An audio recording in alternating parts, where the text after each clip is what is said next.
Сайн байцгаана уу? Сайн сайхан юу вэ?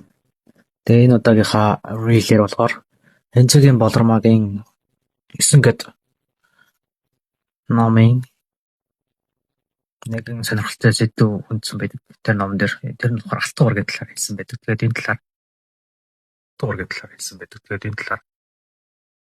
reel оруулъя. Тэгээд алтан уург гэдэг нь бол зөвхөн Чингисийн удмынхан биш юм аа гэж. Хүмүүс 5 янзын уург бий. Сүнсний чадвараар нь 5 хаадаг.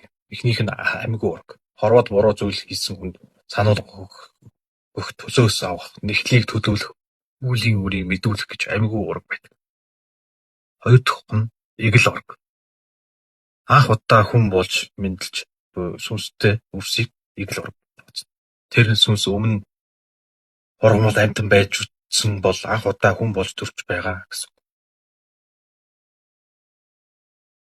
За 3 дахь уург нь болохоор цагаан уург. Олон удаа хүн болж төрсөн ч дээд хүчийг олж чадаагүй. Ухаан муутай үрсийг цагаан уург гэдэг. Дөрөвдөх нь гоц уург. Хүн болж төрөө зөвхөн нэг зүйлийг дээд чадварыг танин мэдж эвзэлсэн бол гоц уург. Шилдэг хөөмийж, уран хатгамалчин, буран дархан, шидтэн гэх мэт ганц зүйлийг гойд сурсан гоц уург цөөнгүй. Шилдэг дуучин ч тийм үү, тийм ээ. 5 дахь нь болохоор алтан уург.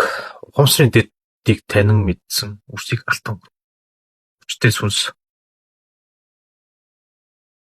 маш ухаантай аливаа эрдэмт шимтэж явдаг орчингийн мөн чанарыг ойлгосон хүмүүсийг байдаг. Чингис хаан болон түүний хүүхдүүд яг харахгүй.